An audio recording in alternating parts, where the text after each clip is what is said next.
Welcome, welcome. Saturday afternoon, our little sew along. Are we making this a habit yet on Saturday afternoons? We put aside a couple hours and do a little sewing? That'd be kind of fun, huh? Today we're doing 720 Sherrard's blouse. It is a beautiful, beautiful blouse. It can be done so many different ways. So today I'm trying to do it a little different so that we can see some of the differences. But certainly it could be done in a knit, which I didn't do. I did it in a woven. The reason though, a knit would really simplify it simply because you could do the sleeves and you wouldn't do the cuffs and all of that. I'm going to do that today.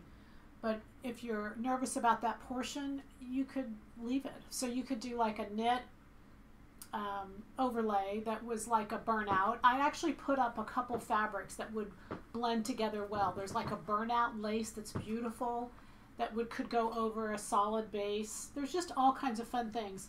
I think step one is to understand the base pattern. So that's our goal today, is to help you understand it, help you not be afraid of it, help you do the sleeves and everything else that you might want to do, and just have a little bit of fun. So that's the goal. All right, so let's get started. I'm using two fabrics.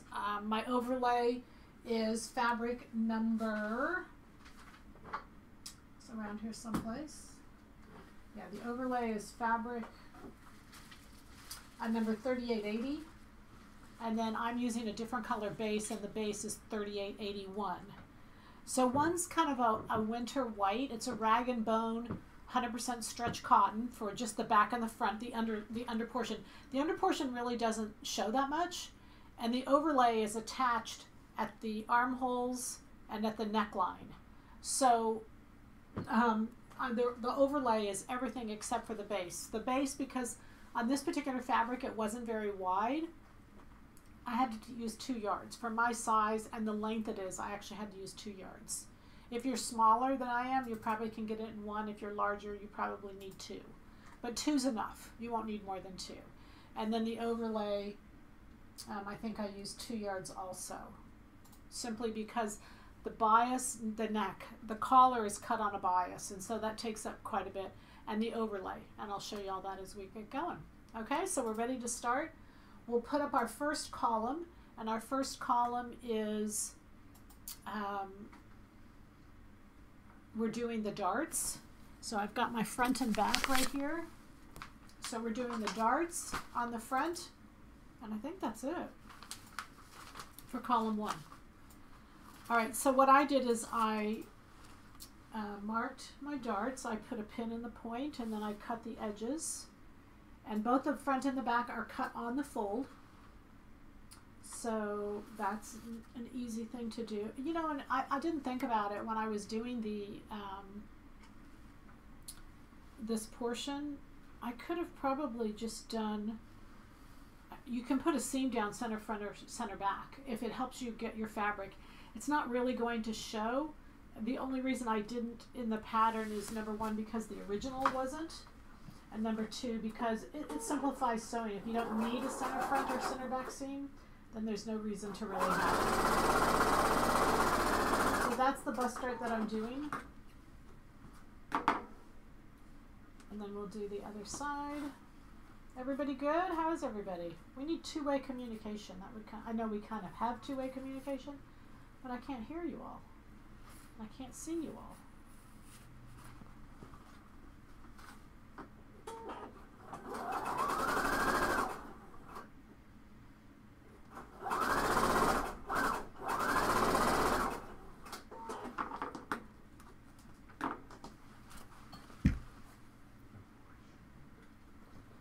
What was the inspiration for this pattern? Is that Monica asking the question? The inspiration for this pattern, so I have a sweet, sweet, sweet customer that I just love and adore. Every time she's in a workshop, I kind of look forward to the workshop because she's so smart and she's stylish. It's fun. But anyway, her name is Monica Sherrard, and Monica had bought a blouse. In fact, would you hand me that? Sorry, I know you're doing 1,000 things back there. That blouse that was on the hanger, because Monica, if you're even listening to this, This blouse is ready to come back to you. I still haven't mailed it back to you, but I swear to you, see, it's all ready to go. I've dry cleaned it. I've got the cover over it. So this is actually the original. And the original is Doncaster. I don't know if you're familiar with that brand or not. I don't think I'm going to say something I'm not sure of. I'm not sure they're available. I'm not sure it's still available, or maybe it's available in outlets. I'm not sure which. But Doncaster just has some beautiful, beautiful clothes. And this was one that Monica had on in a class one time. And I just loved it. I just thought it was just simply beautiful. And so Monica was nice enough to send me the blouse. And so we named it after her. So Sherrard is her last name. I hope she doesn't mind me giving out all that information. I guess I should have asked her ahead of time. Monica, thank you, if you do.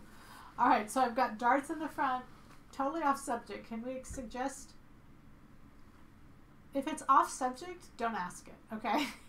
Just email me privately. We're just going to focus on the sew along. Don't say totally off subject, but just don't, okay? Let's stick with what we're doing. Okay, so here's the front. I've just got the 2 darts. And on the first column, I think that's all we do. And then we go to, oh, wait, do we just do the side seams?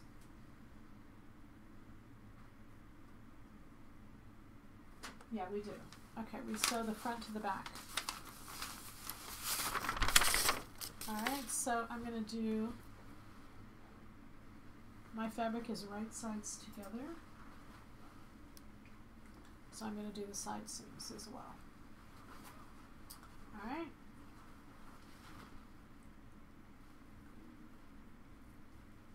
And we're going to go to the serger on this. I'm going to give you that back. Can I throw that at you? Just simply because I got a bunch of stuff over here.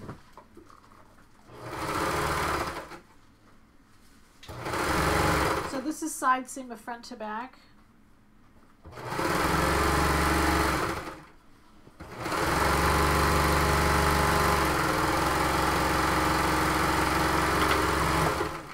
When you're doing this, you don't have to use a woven. You could use a knit in here. That's what I was saying earlier. And because it's just the 2 pieces, the front and the back, just check to make sure that it would, you know, it would be okay circumference-wise when you start changing out fabrics. And because the overlay is completely separate from the base, I'm just going to go ahead and serge it and hem it. It doesn't make a difference if you do it now. I'm just, you know, now or later, I'm just doing it now.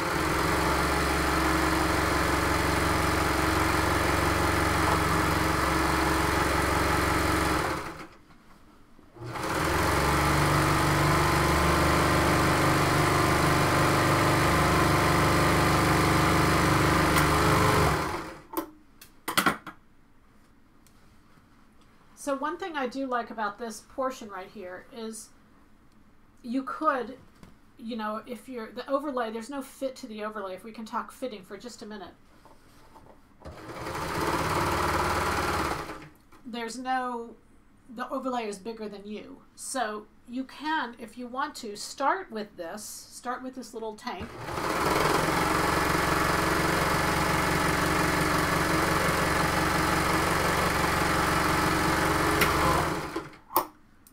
Sew it up and then try it on, and then you know that if it fits, the rest of the blouse is going to be okay. And if there's issues with it, then you know you can adjust it, fix it.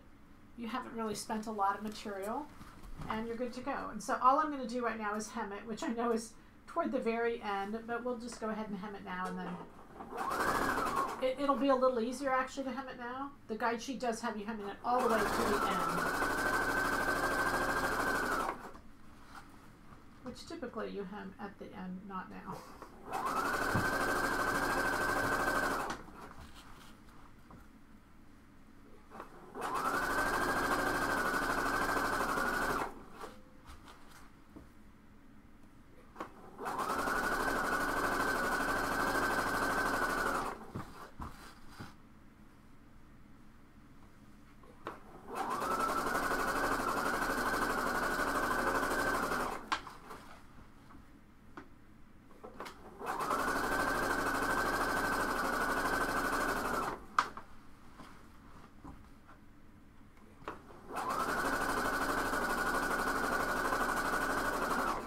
with this fabric, let me just kind of tell you what I was thinking in my head.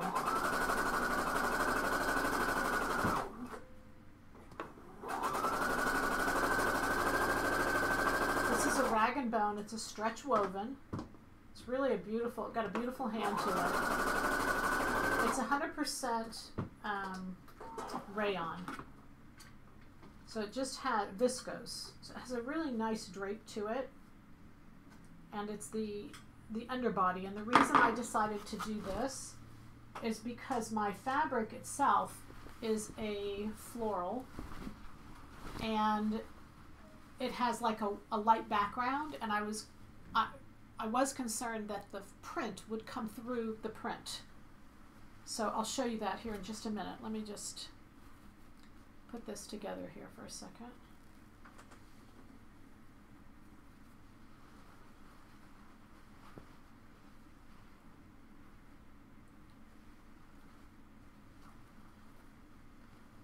Okay, you have 3 sergers. How do you decide which one to use? Well, that one's a rolled edge. That one's one color thread, this one's another. So it depends on my thread and my stitch, which one I'm doing. And it's really easy. I could probably have more sergers actually. And for any of you who have more than one serger, you'll understand completely why. For those of you who only have one serger, you'll probably understand why. All right, it's like having one thing to wear. You only need one, but we certainly have more than that, right? That's the best analogy I can come up with. Okay, so I'm going to put this here. Now let me show you what I've done. I'm going to kind of grab this right here.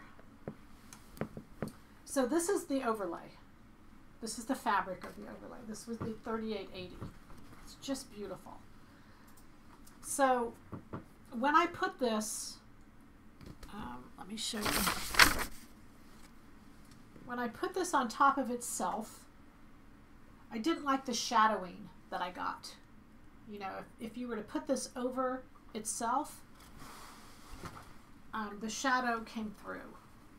So when I put this over a cream or a white, I just really liked much better the way it looked. It looked clean and light, and I thought it was really pretty.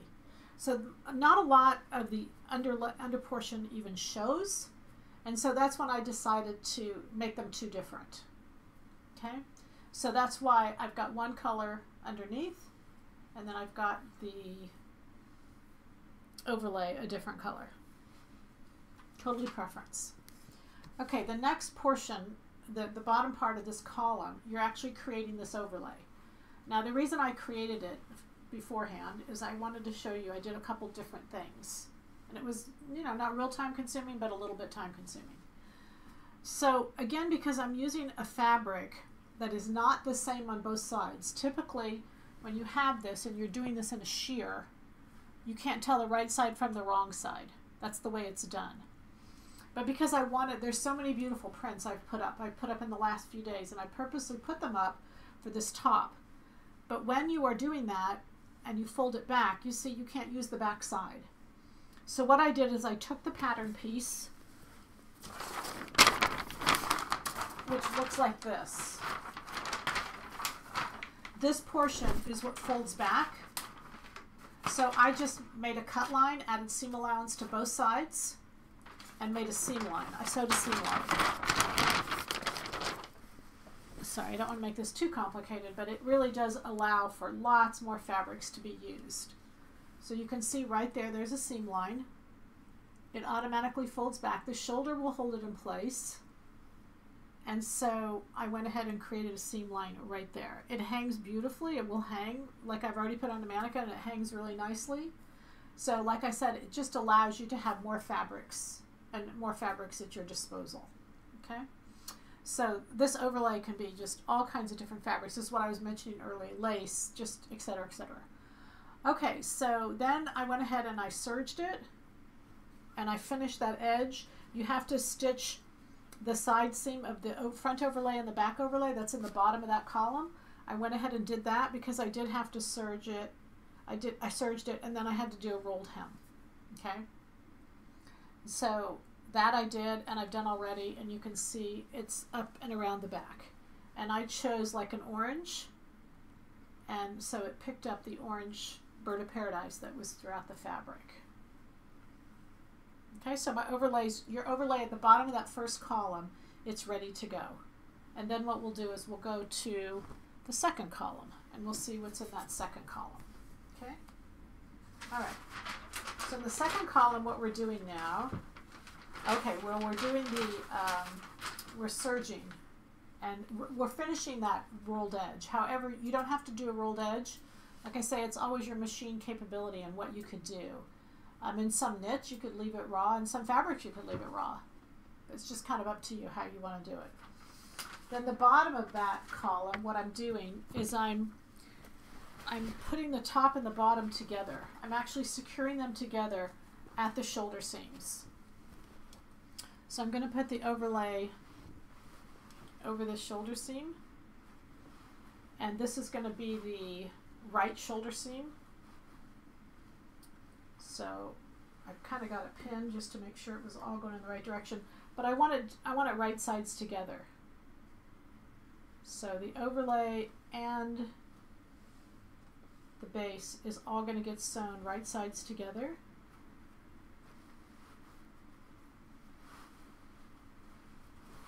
And so I'm going to put all that like that and just make sure you've got it all going the right way. I'm just going to serge it all the way across.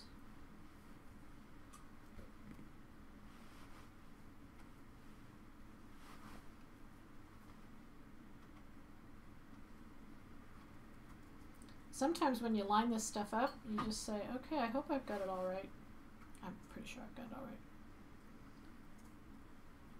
Just have all 4 layers, edges even. Take it through the serger.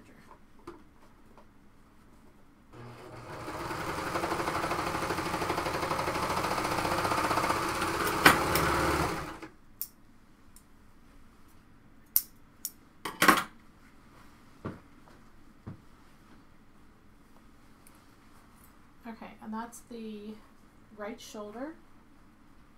And then for the left shoulder, because there's this fold over that comes back,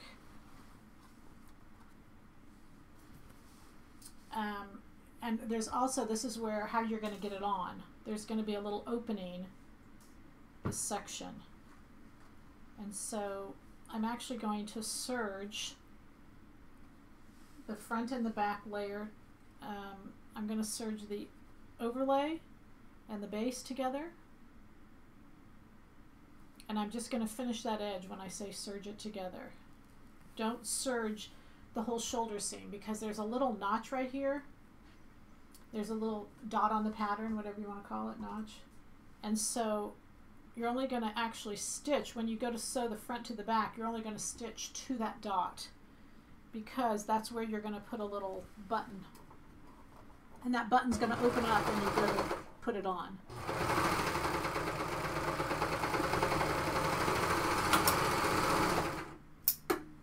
So you're going to finish the edge, and then you'll sew with the sewing machine. And the back, the overlay aligns to the neck edge, and you can sew those two together.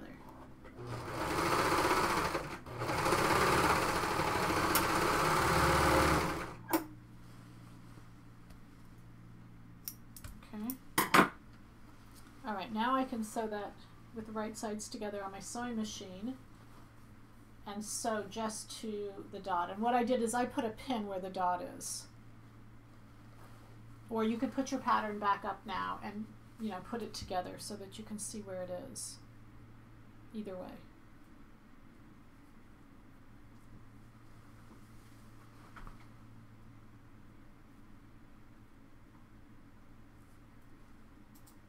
And you're just going to do right sides together and still stitch your 3/8.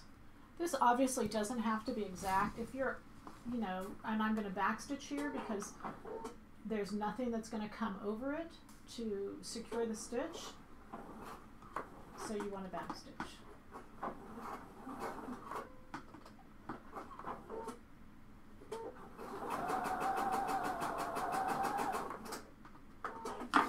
Okay. Then you see in this next little photo where you're going to open that up and you're going to stitch those edges down. I'm going to show you how to do that. What stitch length are you hemming with? I always do 3.5. I pretty much leave my machine on 3.5 all the time. And if we need to take a slightly bigger dart, i.e. half an inch more, I need to have a half an inch at the bottom of the side seam. And then, yes, that is right. Very good. Oh, I should read that out loud because I don't know if the chat's always available. Sorry. Okay, if we need to take a slightly bigger dart, sorry you guys, I'm like you're just sitting around sewing with me. I forget that there's people watching after the fact. If we need to take a slightly bigger dart, like a half an inch more, I need to add a half an inch at the bottom of the side seam. Okay, so make sure that when you take a dart and you take a dart that's a half an inch more, is it a half an inch more? That's actually on each side, because the dart is double, that's 1 inch.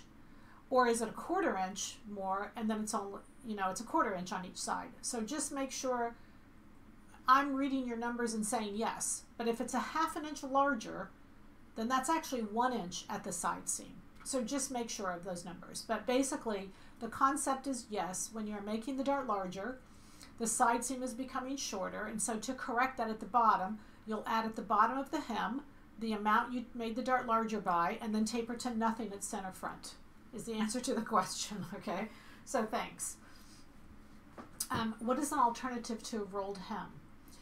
Whenever you're doing like a scarf, I kind of think of this as a scarf. It's beautiful you can go through and just serge the edge and then just simply turn it up one time and top stitch. It's very pretty to do that, and it hangs well and it's very pretty. If you're not using a serger at all, you can just do, it's called a shirt tail hem, and you go 1/4 and 1/4 or 1/4 and then a half, and you can press the whole thing before you stitch it, or you can just do what they call as a rolled hem. You can just kind of roll it and then top stitch it on your sewing machine. Either way, it's very nice. Okay. All right, so with this, or you can just do all kinds. Your sewing machine actually has a lot of decorative stitches where you can just run a decorative stitch all the way around. I think it kind of probably takes you a little bit of time, but it's kind of fun to play with those options and see what it is that you decide that you want to do. All right, what I'm doing here is the very bottom of that column, and I'm just going to top stitch this open.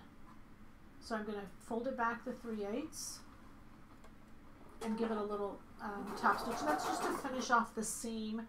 And I'm going to put a button there. This is really where I should be putting the elastic in. I'm going to kind of do the elastic in a separate step rather than trying to do it all at once.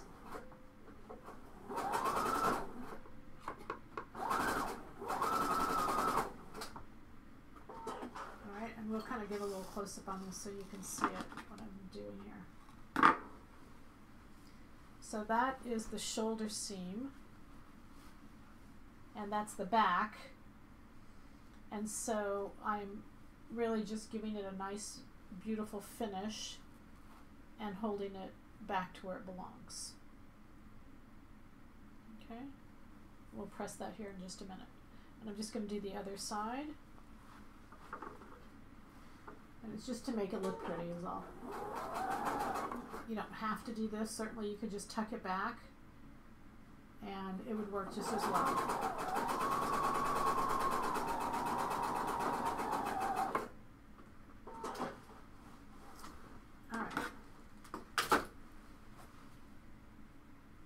So I probably should press at this point because the shoulder seams are all in place.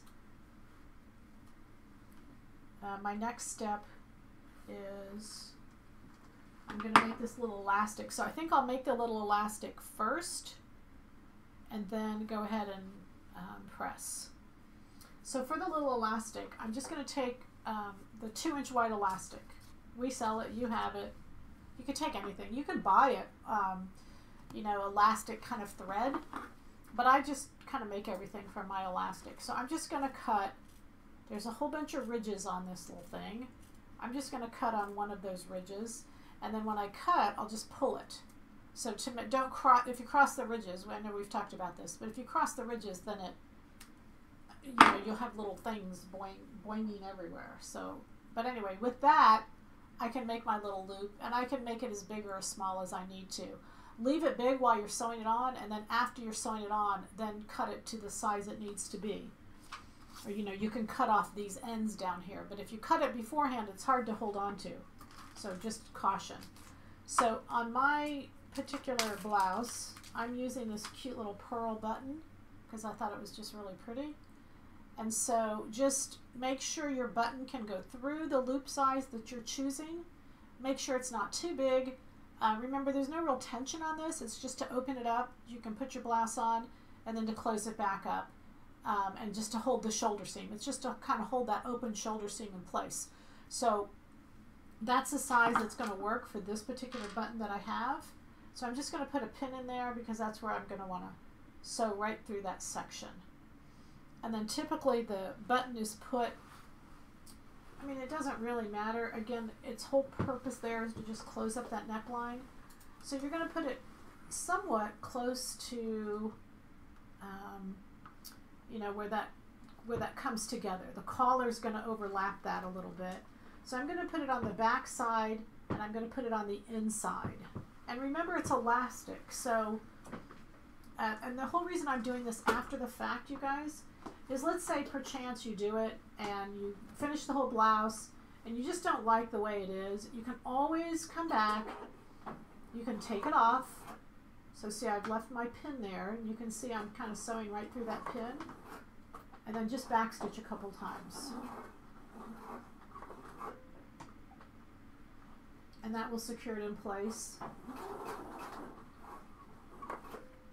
Alright, easy enough. I've got my little loop on there now.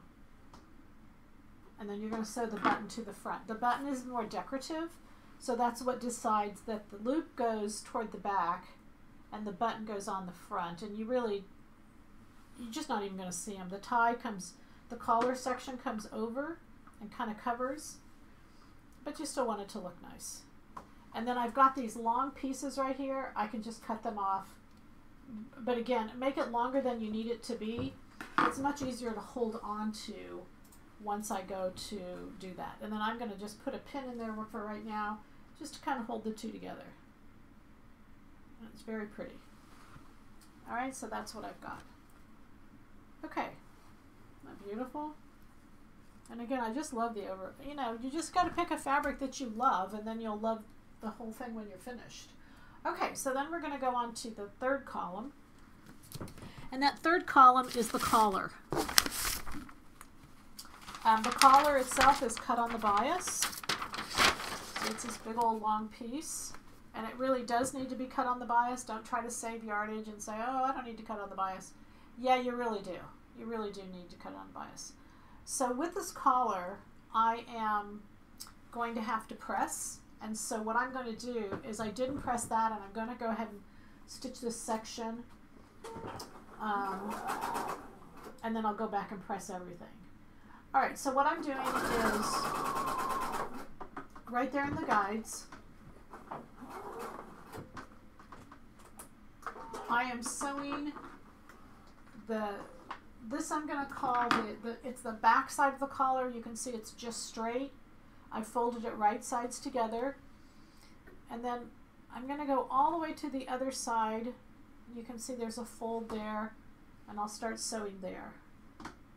And it's got notches and dots and just all kinds of stuff to help you know where to sew to. And what I did when I cut this out, I just kind of put clips in my fabric. So I'm going to go until I see those clips.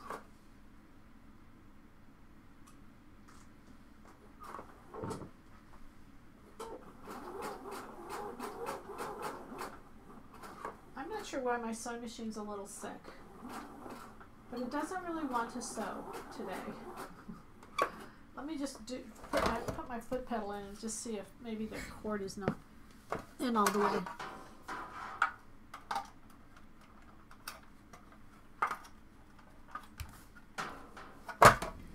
But it's been doing this lately a little bit. My mother would always say, if you hold your mouth right, it'll work. And that's really true with this. If I hold my mouth right, it'll work. But if I don't,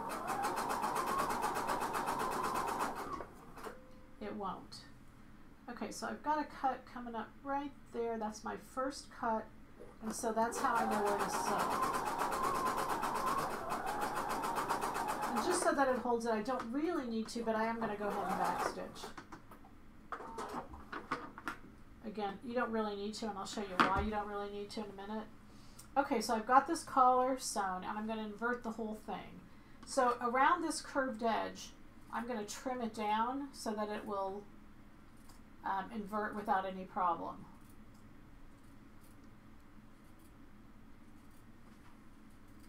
So I'm going to just trim that to a little narrower seam allowance. Then you're going to start. So what you've got here is between these two sections, you've got this opening, and that's actually the neck edge. So what I'm going to do is invert the collar. I'm going to press the seam allowances to the wrong side, just like a regular collar, and then I'm going to sew it onto that neck edge of that garment. So I'm going to pull this up, up, up, up.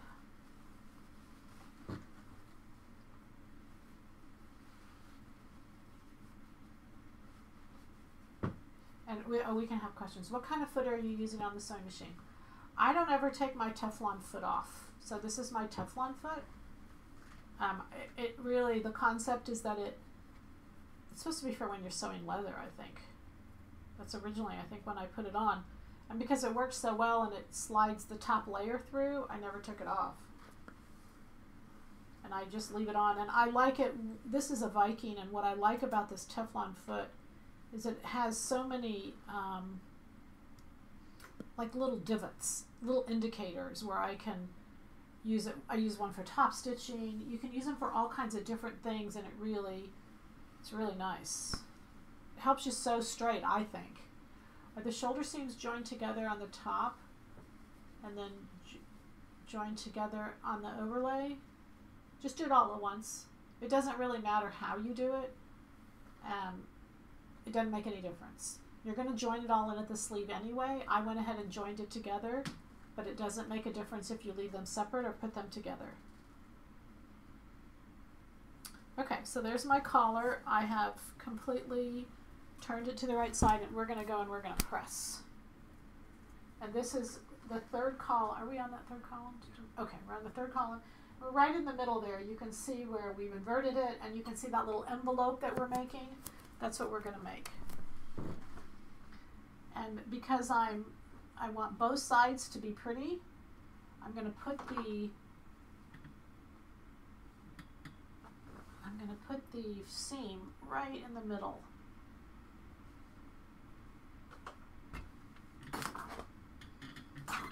And then you can see that this is the area that I haven't sewn, and I'm going to press this under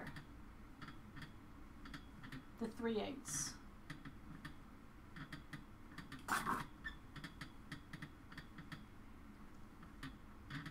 So we're just going to keep going all the way until the other side is open. And then let me move that out of the way so you can see. I'll put that up there so you can see what I'm doing.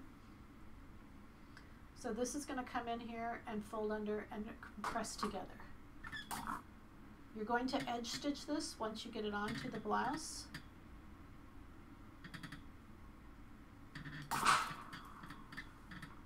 Okay, so let's make sure you can see that. I'll do it this way on this side so we can see. So just pull out all the edges and just kind of roll them until you get that seam all the way to the edge. This is not going to be stitched. This isn't going to be anything. This is just going to be pressed, and it's going to be left to hang. So press the seam in the middle because there's not really a right and wrong sides. Both sides are going to be good on that. See, there you go. Isn't that pretty? If you decide you like one side better, then you can sew it on that way. You can turn the collar the way that you want it to, but remember it's going to flip over the shoulder, so don't get too crazy on this. People just won't look that close at you, especially this is going to hang down the back.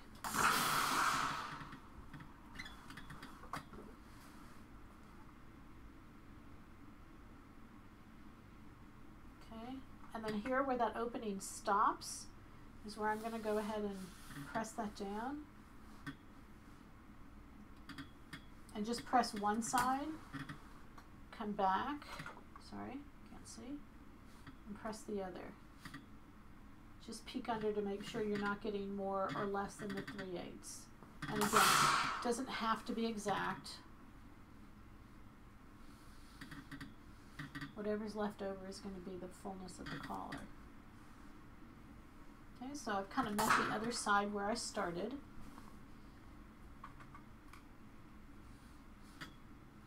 And this is all that you're doing to kind of prepare for put this collar on, and we're going to put it on here in just a minute.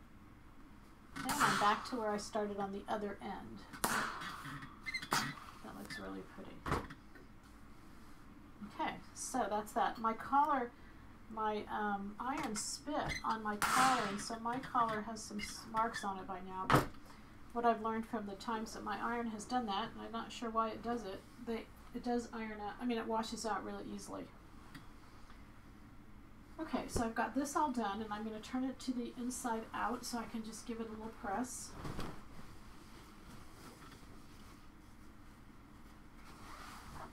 And I'm going to iron everything I've stitched to this point.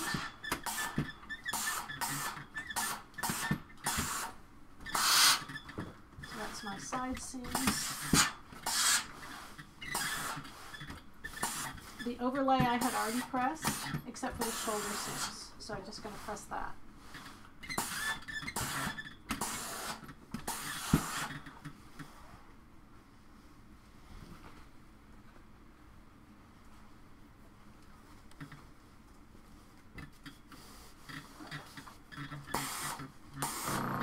Shoulder seams get pressed to the back, except for this shoulder seam obviously is pressed open.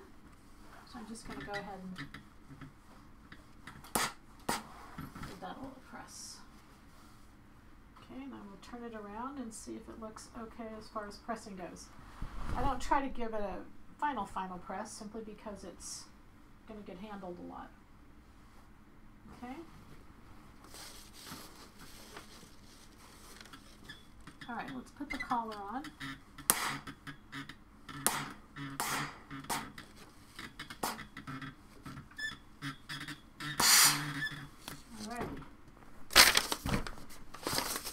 Over too many things here, I gotta tell you. Okay. Only for you guys.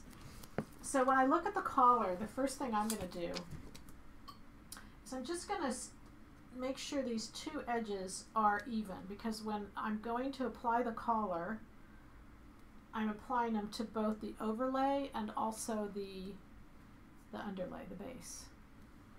So I'm just gonna pin these together just to make sure I grab both layers when I'm doing this.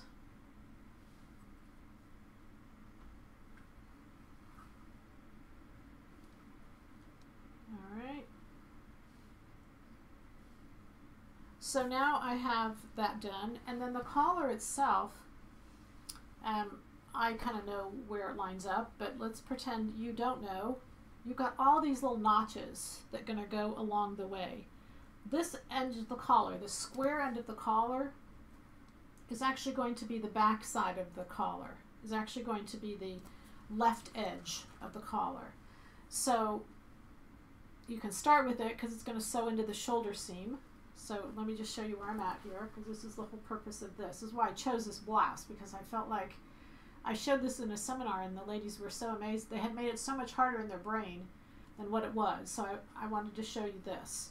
So here's the collar, and this is the straight edge. If you look at your guide sheet, there's a straight edge and then there's a long curved edge. The straight edge is open, and the reason it's open is because it literally sews into the shoulder seam. I'm sorry, the sleeve seam, the sleeve armhole. It sews into that seam.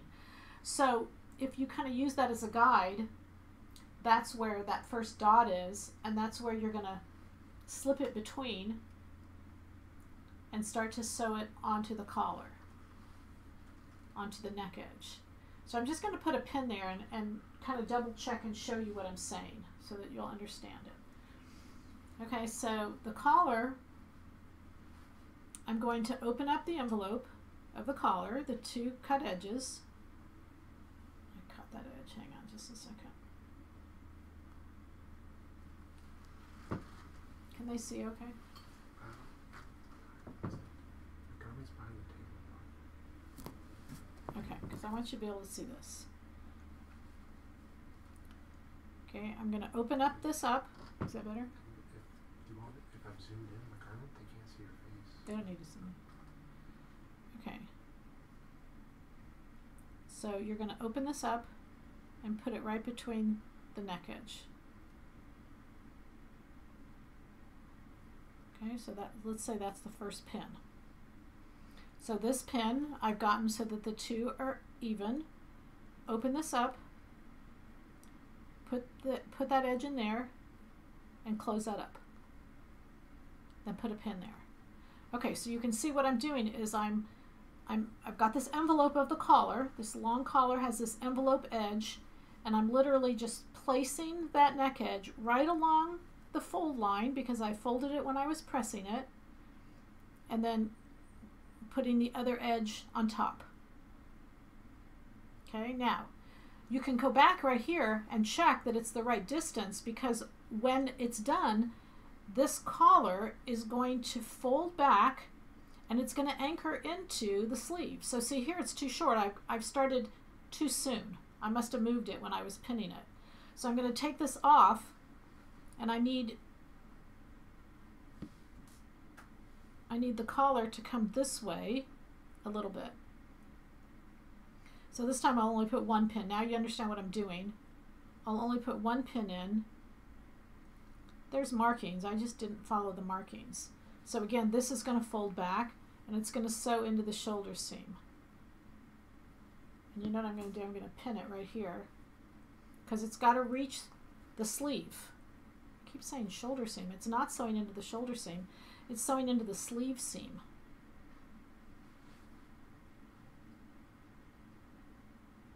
Okay, so I'm going to give that a little bit more.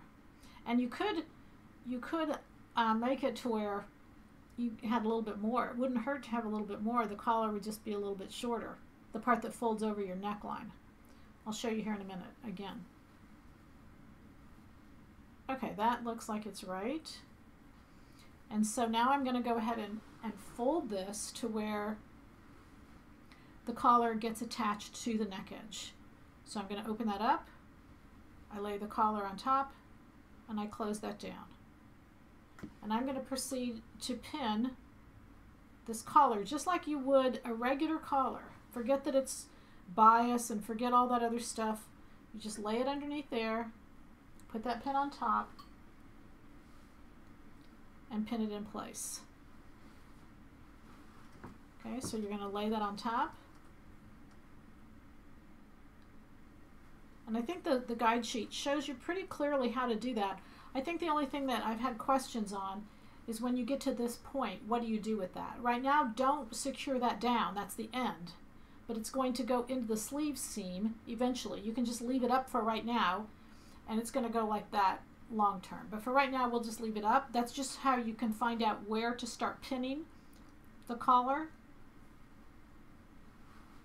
And so I'm going to keep going, because I just want, like I said, I just want the 3/8. Don't take any more. And then do the same on both sides. We're going to sew this on, and we're going to only see one side of it. So you do want both sides to make sure you're in the same place.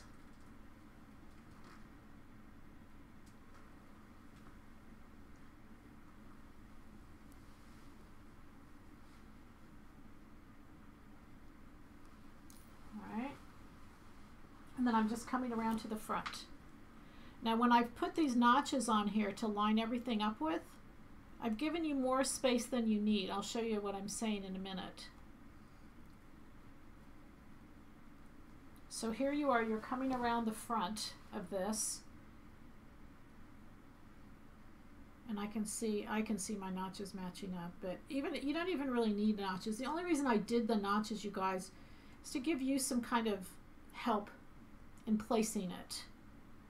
I think once you understand where it's going and how it's going, I don't think they're really necessary.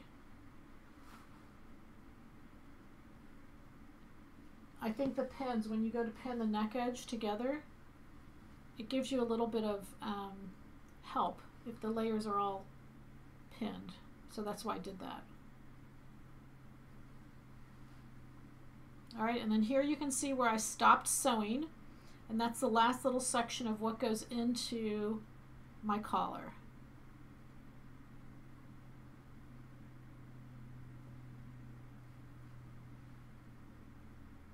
Okay, there you go. That's going to go right in there.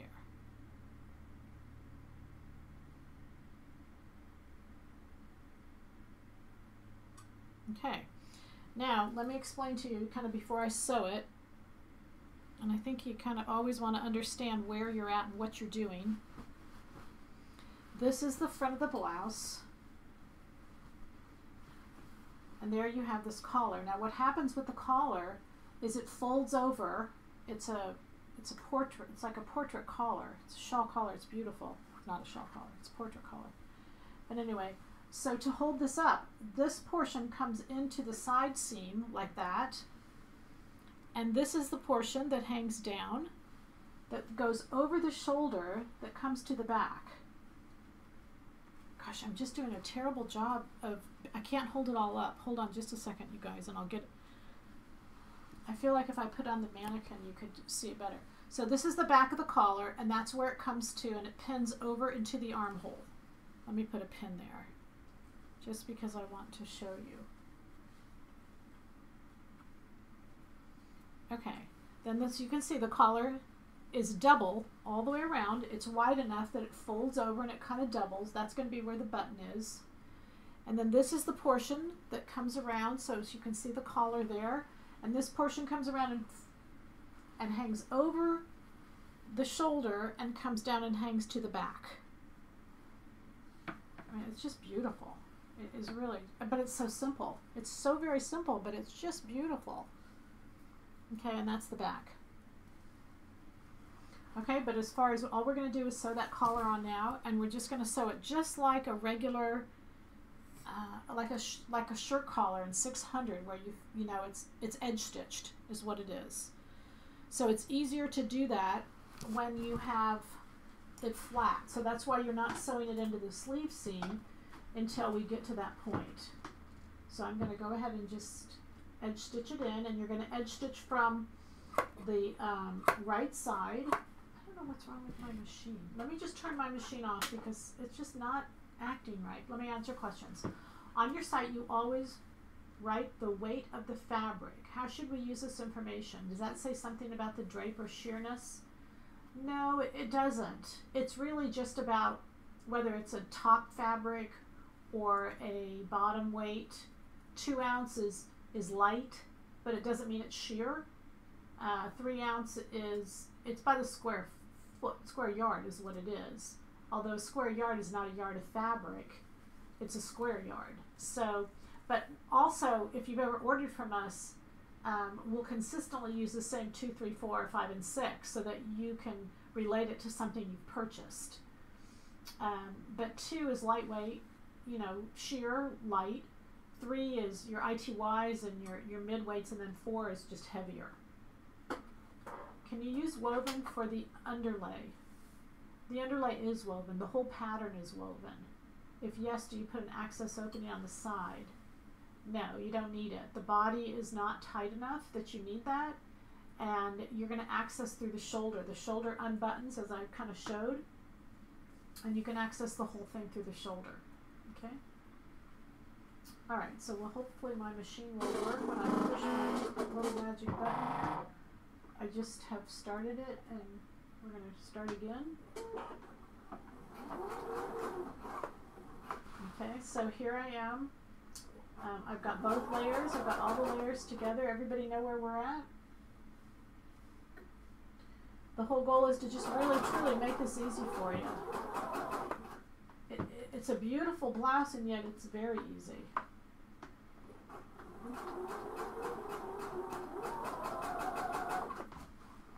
You don't even, you know, the goal of pressing it first is so that you can make sure the top and bottom layer are in there together. You can't see the bottom layer when you're sewing, but when you're doing this edge stitching right here, it's really not even ever going to show, because that's why I wanted you to show the collar, because when you go to fold that collar, it comes over that section. if you miss the bottom portion, just come back and, you know, don't take it out. Just kind of stitch it again in the section that you missed. And if you'll start to notice in the stores where they miss, it will be a good therapeutic for you.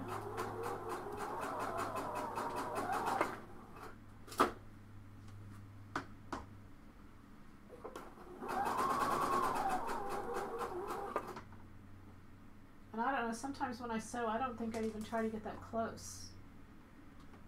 Just make it even and nice. Okay, just do a little bit at a time and just keep manipulating yourself around.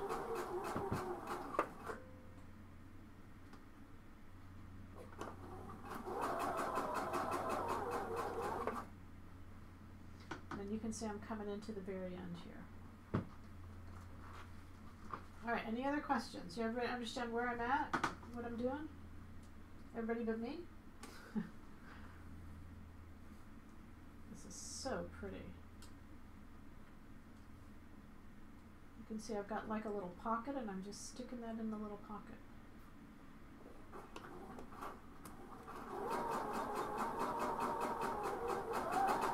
But at the very end here, I definitely want a back stitch because there's no other stitch that's going to come along and overstitch it.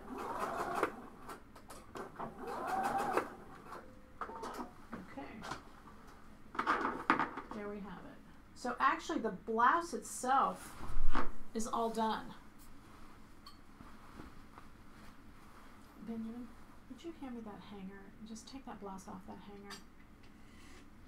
Yeah, let me just have the hanger. I think, you guys, if I show it to this on a hanger, I think it'll really understand it a little bit better. Thank you. Okay, so I'm going to put this on the hanger so that you can kind of see what's happening here. So when this is sewn into the shoulder, it holds it up a little bit. And then it's buttoned here. You know, that's opened for you to get it on. And then it'll be buttoned. That's what I've got my loop and I'll sew the button on. And then this portion of the collar comes to the back. And you can see it makes this beautiful neck edge. Isn't that pretty? But it's that easy to sew because it's simply, you know, you've got like your little stitch is going to show right there. But because this comes over it, you're really never even going to see that section of it. So I definitely wouldn't sweat it. Don't leave that open right there. That needs to come up. That will be held into the shoulder seam, and that comes over it on the front there. Okay, so that's just what we did. And it's beautiful. It's very pretty. Just choose a beautiful fabric that you love, and you'll love it all the way through. Okay, so I'm going to go ahead and pin that into the shoulder seam, and that is just so that when I go to sew in the sleeve, I won't miss sewing that end portion into the sleeve. It's into the seam. Okay, so we are on the next column, I think, right? Yep, I think we understood all of that. I'm going to trim this away. That's so pretty.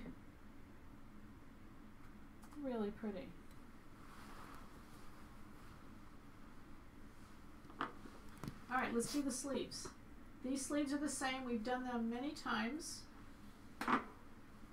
And so I'm actually going to put this on the hanger and kind of put it aside for a minute.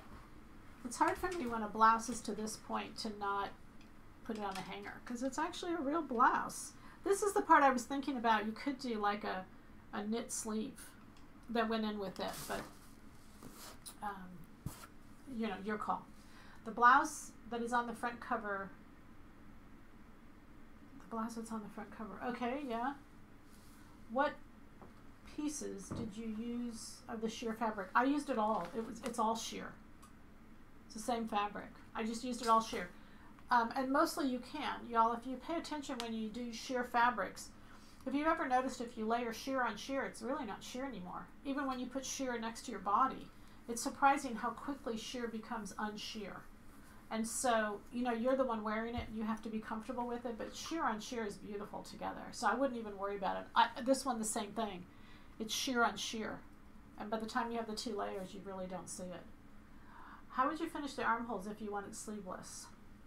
I would just serge around. There's 2 layers, fold it under, and top stitch. It would be very pretty. And it would be beautiful sleeveless. The original was sleeveless, actually. I went ahead and added a sleeve because I wanted it to really go year round. I love blouses in the winter time. I just think they're so beautiful, especially like under capes. So that's kind of my mantra of dressing a lot of times. In the winter, I'll wear like a camisole, I'll layer underneath a blouse and then like with a wrap of something on top. And I think that combination is so pretty. Any specific reason you use 2-piece sleeve? No, you could do no. There's really no benefit to it. It's a very lightweight fabric, so no. I think it's such a small amount of work to get a nicer bend to the arm. That's the only reason I did it. You know, just doesn't make that much difference, to be honest. But I appreciate you asking. It's a really good question. Okay, the vent now, we're going to do the next column, and the vent is in the back of the sleeve. So that seam is going to get serged. I put a little clip because we're going to do a slit. And because you want to serge that seam, I put a little clip there.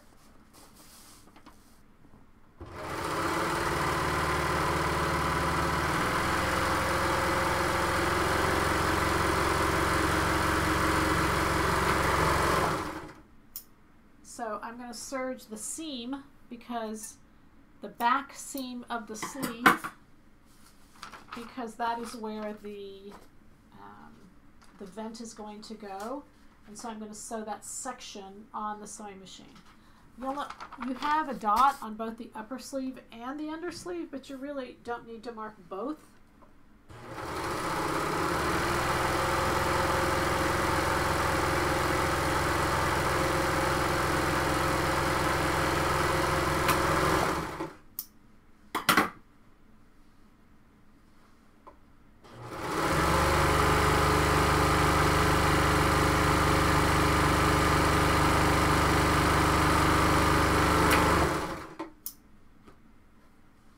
So I've got the back seam. The front seam I'm just going to do on the serger.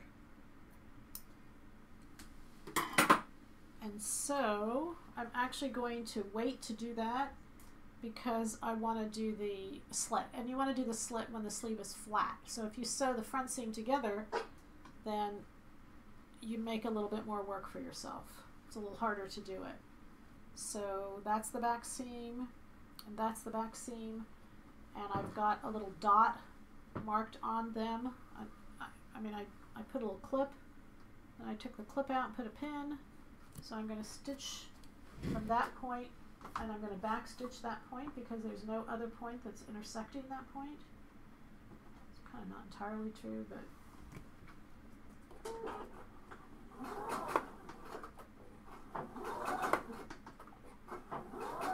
so this is sewing we're sewing right now the upper sleeve to the under sleeve.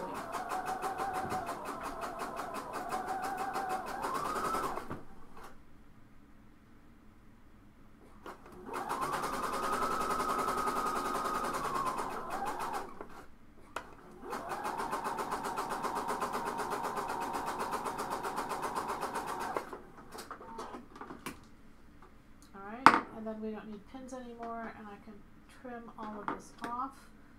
I have a sleeve slit. I cut it on the bias and I serged one edge. And so what I'm going to do is I'm going to open this up and stitch this together. You don't need to use a serger. You're just going to put right sides together. I'm just going to do a little seam allowance. It doesn't really matter what it is. When I get to the middle, or where I stopped stitching, just literally open that seam up, which is why you serged it, so you could open it up, because it's going to lay better if you do. And just stitch right through it. And this is the point right there that you're going to stitch through. Right there. You can see it on there.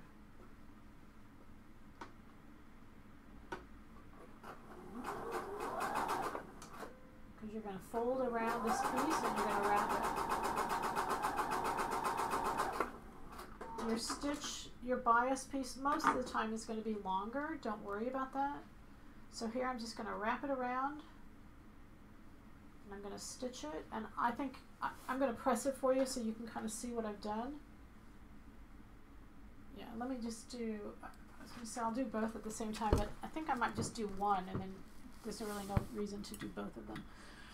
Okay, so I'm just going to fold this, just press this seam all the way out.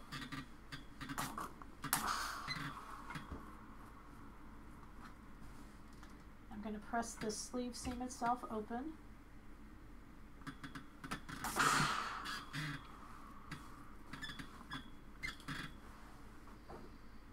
And then press this seam open as well.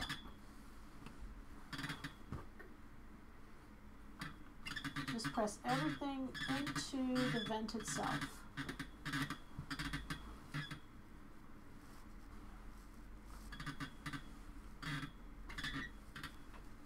And you can see that it's going to lay nice and flat because it kind of goes up like that. That's how you want it to be pressed. And then what I'm going to do is I'm going to come along and take it like so. I'm going to wrap it. You can go all the way in, but most of the time I'll just go halfway in, so you'll actually get a kind of a wrap. Either way, there's no right and wrong on that. The vents are done a lot of different ways. And just before I do that, I'm going to go ahead and do a cuff.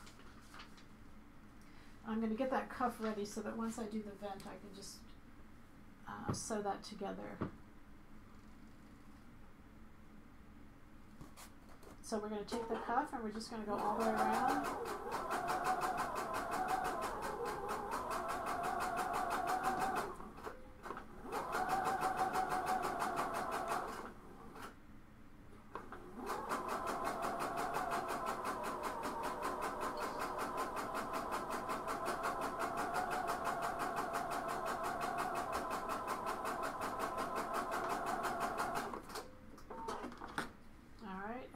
Trim the edges just at the curve.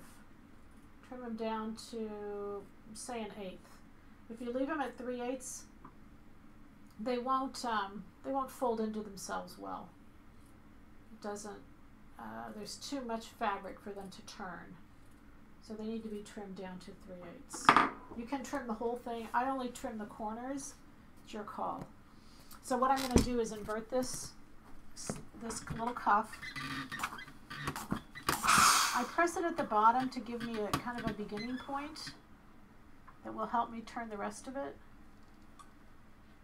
And then just turn it and press out. Now you do have a right and wrong side with this cuff. So I have a tendency to just kind of let it go where it's going to go. Kind of just roll that out until it lays flat. I'm not sure why, but it seems like one side always presses better than another, and I just let that side be the inside of the cuff, and I don't really worry about it. But you do want to get a nice smooth corner on these, and when you trim, that will help you. That's one side. And then again, just kind of poke them all the way out or roll with your finger until you get them out, either way.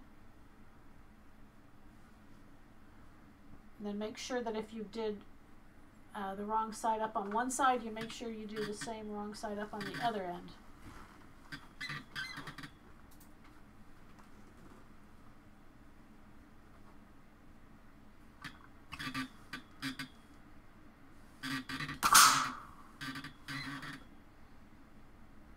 Alright, then you can press it from the right side.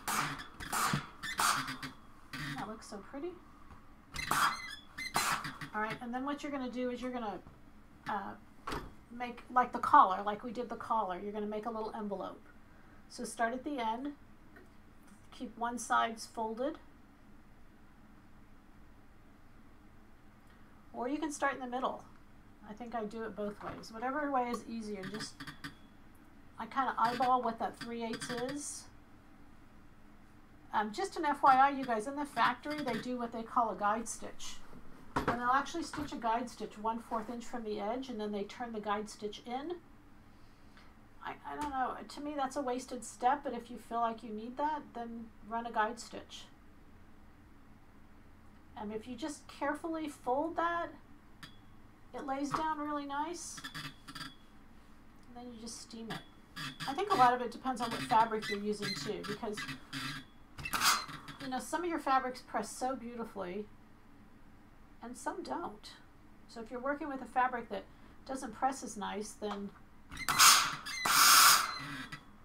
decide what you want to do. All right, so I'm going to open that up. I'm going to continue all the way down to the other end.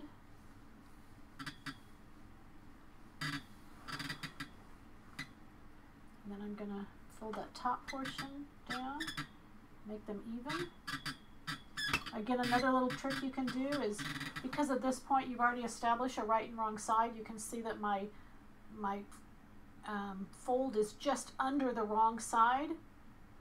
So you can actually press the right side a little bit narrower than the wrong side. You're going to sew it from the right side, and that way you'll be sure to catch. You'll never miss the back side. Instead of pressing it even, there are some companies who will come in and press the front a little bit narrower than the back. And so when you're looking at it, you're actually not looking at an even edge. You'll see the back side just a little wider than the front side. So, I mean, I do it even simply because I don't think it's a difficult concept, and I think it's easy to do, and so that's the way I do it.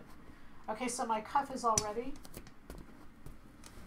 And so I'm going to do the slit here, and I'm just going to fold this in.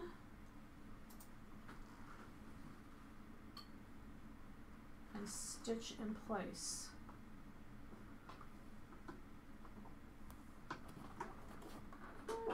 And I'm going to stitch right along that folded edge, or you know, a little bit to it, just either way.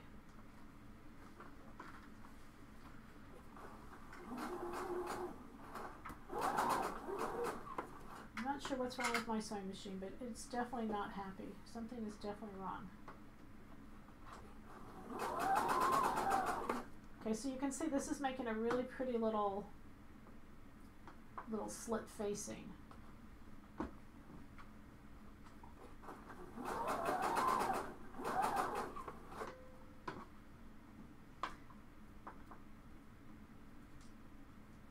If you want, and if you're, you know, you can always make this a little bit wider. If you want to make sure that you catch it in the back. Don't feel like there's a standard. If it's easier for you, just make it wider, and then that way you can be sure to catch it. I can kind of see from the fabric, I can see through it a little bit, but I've also done it enough times that I know how wide it is.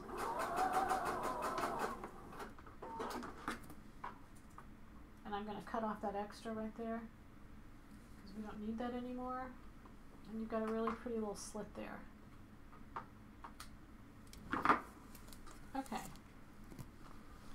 that is pretty. So one side goes to the back now, one side goes to the front. Before I do that, I'm going to, now I'll sew up the inside seam. How pretty that is. Okay, so let's go ahead and sew this sleeve, this slit up.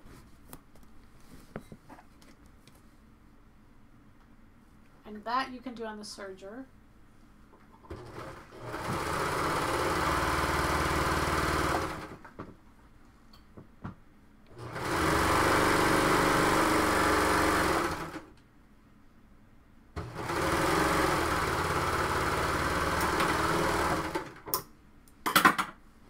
And then we're going to put the cuff on. You could put it into your blouse right now if you wanted to. I have a tendency to just complete the cuff, because again, I think it's a little easier to work with.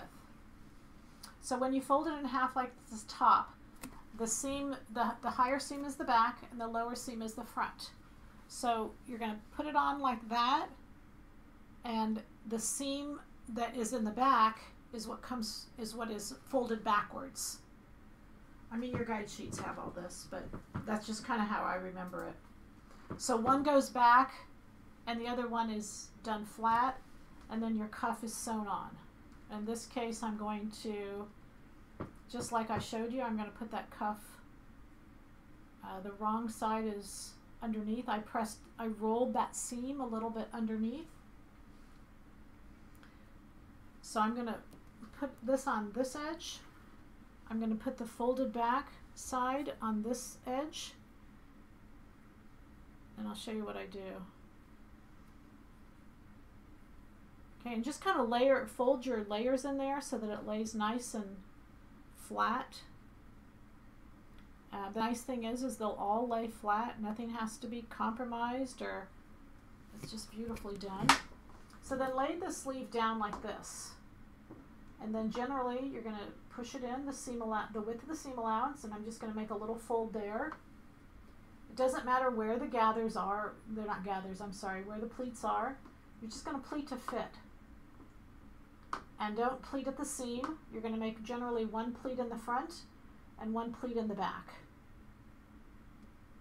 You don't want any one pleat to be too large. And you certainly, again, it doesn't matter, you know, where they are or the size they are or any of that kind of stuff. Let me get this last pleat in and I'll sew it and I'll answer the questions. Hang on just 1 minute.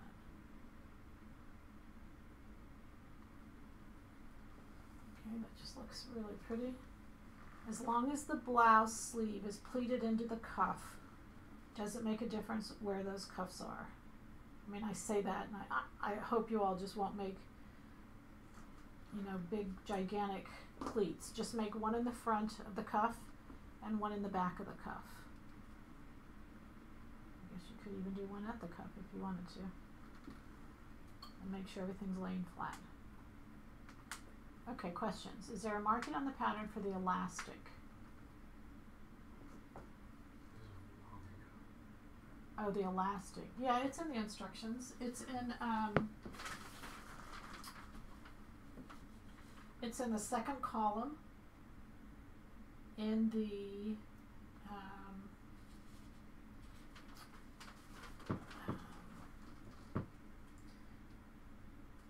okay, it's in the third column where it says Session 2 Attach Collar.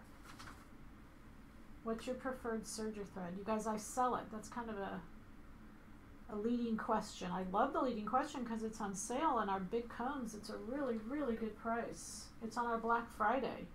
Look at the 12,000 per yard combs. I mean, there's a really, really good price. We got the manufacturer to kind of give us a deal, and we bought a whole bunch. And so it's a poly thread, and it lays really nice, and it's all I use. I love it. Okay, so I've just got manipulated this cuff until you can see it's really pretty. And again, that's the front here. So it goes like that. And then you can see the back comes to the front. And that's what determines the way that it folds back, you guys, is that the back comes to the front. And so that portion is what folds back. And this lays flat there. So it's just so pretty. What kind of paper are you using for your pattern? It looks heavy. This is a paper that my grader gives me, because my grader, we digitize it into a computer. Once the pattern is made, we have Gerber software is what I use.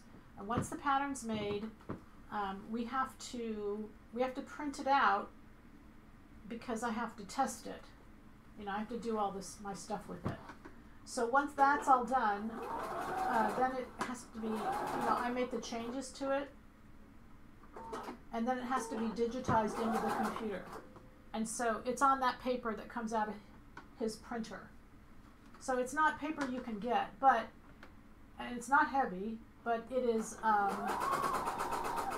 it's kind of like the weight of the easel paper at Staples, or, you know, I've noticed that when I'm at classes and I've had a paper pad in the room, it's very similar to that weight. Okay, so this is being edge stitched in place, and you can see I'm just going right along. You're edge stitching from the right side. You're not seeing the back side, but you pressed it, so you know it's very, very close, especially because the hem of the sleeve down here is staying in place.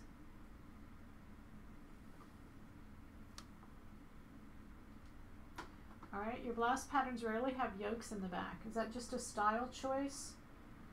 Yeah, I don't think they need, I think a yoke to me is a man's, it's typically, historically, a man's blouse.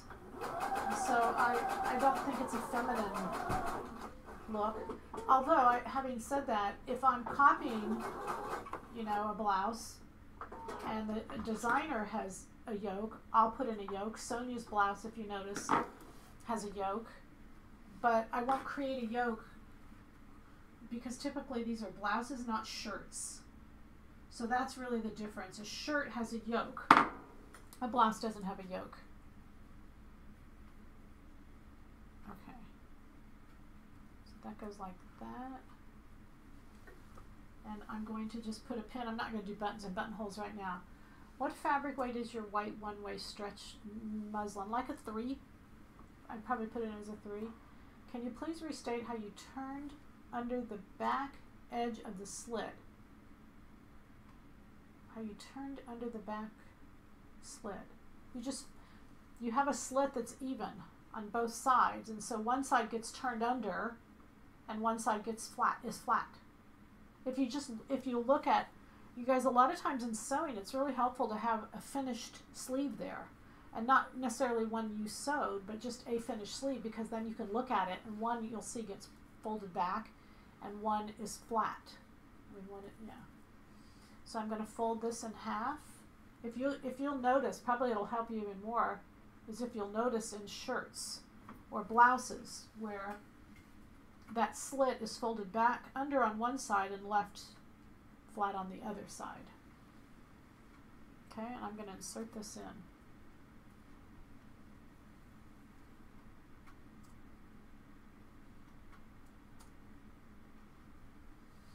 Okay, so pretty. It's really a pretty sleeve. To clarify my earlier question, do you turn under the placket before you put the cuff envelope on the back side? Yes. Yes. Okay, so this particular sleeve is the left sleeve. Nope, sorry, it's the right sleeve. So I won't be sewing that piece in because I'm only going to do one sleeve. But I just wanted you to, when I explained it to you, show you how to fold that back, and I think you all got that. I think I went over it so many times you're probably going, we got it, Peggy, we got it. Okay, so on this side, because again you're sewing both layers into the overlay, I'm going to pin through the layers. Put that sleeve there for a minute. I'm just going to set the sleeve in. In this case, because of the way it's sewn, you do have to set the sleeve in. You can't sew it flat. So I'm going to make sure this is even all the way around, and that the two layers are together, and then sew the sleeve in. I'm going to sew it just like I normally do.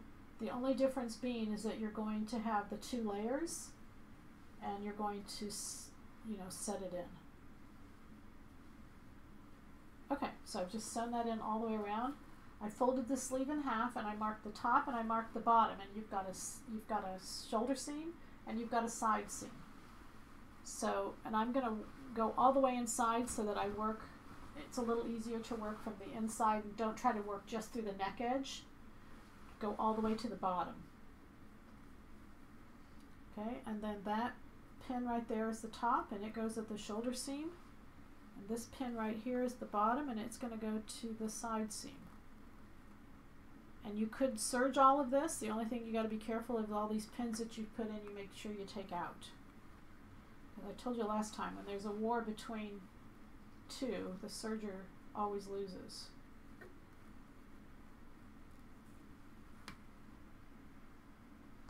Alright. And then what I'm going to do is just, when I pin this in at the top, because you're going to have it on the bottom and it's going to ease itself in a little bit, I just kind of give it a few little dimples. And the machine itself will, you know, it will pull it in. Remember to always, you only have a 3/8 inch seam allowance and you have the sleeve on the bottom.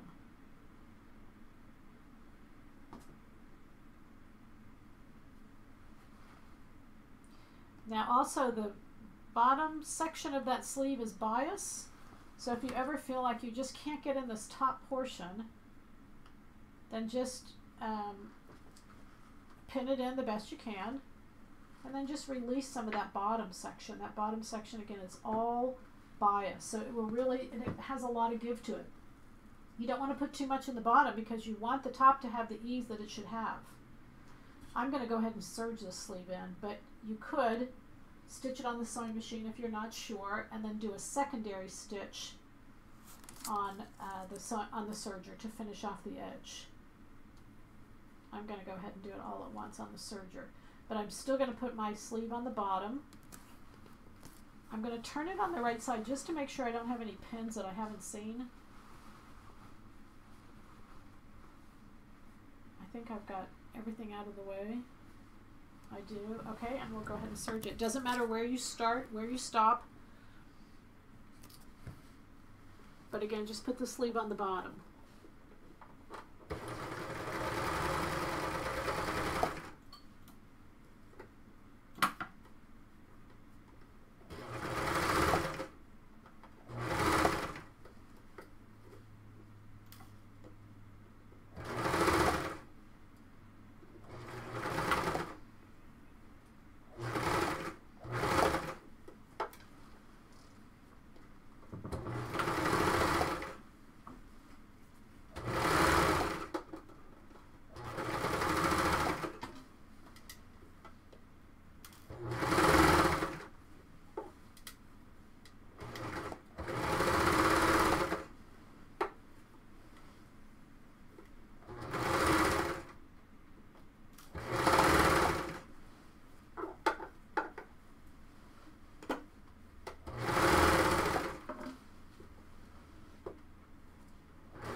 So I do think I like to finish the sleeve before I put it in, so that once I have the sleeve sewn, it's completely done. That just looks beautiful. That is just pretty. Let's go back to my hanger here for a minute, because I think you can see a little bit better with it hanging up. Isn't that beautiful? Nice, beautiful cuff. I think I like a two. I don't know why I put the two-piece sleeve in there. I'm still thinking about that question. I'm not sure. I'm not sure why I did it. The original was actually sleeveless, so I didn't really have, you know, a sleeve to duplicate by. But I think I felt like it was such a beautiful blouse that a two-piece sleeve would be a prettier look, I think, is where I was going with it. So you can see, you guys, it's all finished. The only thing left is the other sleeve. And so you hit rewind and we do the sleeve again. But the bottom's finished, the neckline's finished. I have to do a button and buttonhole, sew my button at the neck edge, and we're done. And I love it. I mean, I just love it. It's really beautiful. I love Bird of Paradise, so maybe that's why I love it. But let's answer the questions that you have, and then we'll call it complete. Yay! We'll take an off-topic question. Okay, you guys. Jeez. How should I make Lulu leggings longer in the back, pulling down at the waist? You should slash the hip line right in the rear end, okay, and just pull it up. So on Lulu leggings, they have that wide band, okay? So right below that band, it should be your hip line, the fullest part of your rear. Make that horizontal slash, add it to the bottom portion. Don't change the top portion, and it'll, just like a pair of pants, just like you do a pair of pants. Don't think the leggings are any different just because they're stretch fabric. If the base isn't right in the first place, then the base isn't right. and you got to make the base right before you can, you know, move on. Okay? Okay, on Tuesday, you guys, we're going to do our dress forms. The dress forms are on special. We'll only have them through next weekend. I mean, we won't carry them. We're not going to carry them year-round. He's just making a special batch for us. I've talked him into this, I swear, for 2 years. So I'm very excited about these. But I'm going to show you, we'll read the old dress form one that we had. It was good, it was valid, except we lost them in those webcasts that we lost. And so we don't have them anymore. So we're going to redo the dress form. I'm going to make myself a sheath dress, and I'm going to pad the dress form to fit my sheath. Okay, that's the goal. Okay, so that's for Tuesday night. Your necklace is beautiful. Would you mind sharing where it's from? From my sweetheart? Is that what you mean? Where I got it from? Yeah, it's my sweetheart.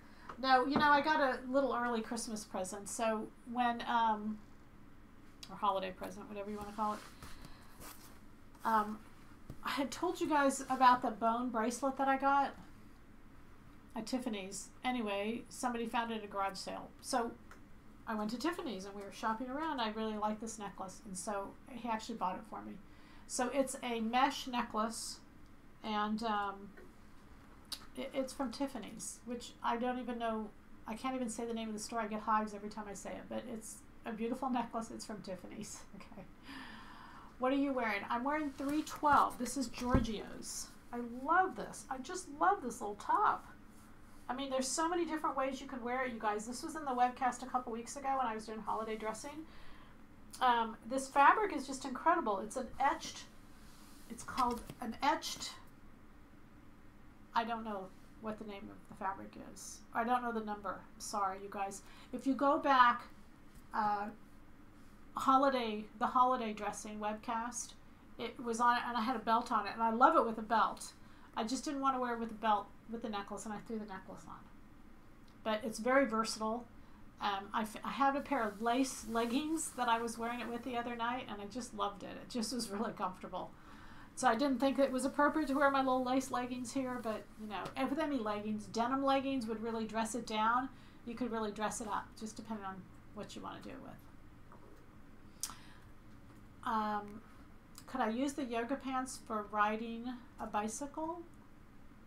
No, absolutely. You guys, yoga pants are made out of knit. So it just depends on how tight you wear the knit. That makes a difference. However, having said that, yoga pants, the stretch to do yoga pants only has to be one direction.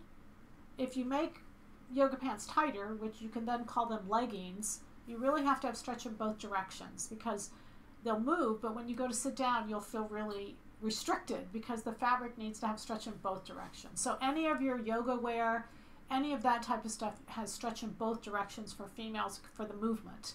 And that way you can get tighter to the body. Yoga pants, because they were the older kind of streetwear yoga pants, only have stretch in one direction. So just kind of keep that as a FYI. and you can do it in stretch in one direction and still slim the leg. You can do all of that. But if you go too small, you'll get less mobility. Okay? All right. That's all the information I know today. I'm completely out of information. I really appreciate you all being here. I love my blouse. I hope that you enjoy it and feel comfortable that you can make it. It's just so beautiful. And again, just with a slim pair of leggings, like even denim leggings, there's a little bit of blue in here, and I thought it'd be pretty to just throw it on with denim. And it is a blouse that you'll just feel like a queen in. It's so graceful. It's just so very pretty.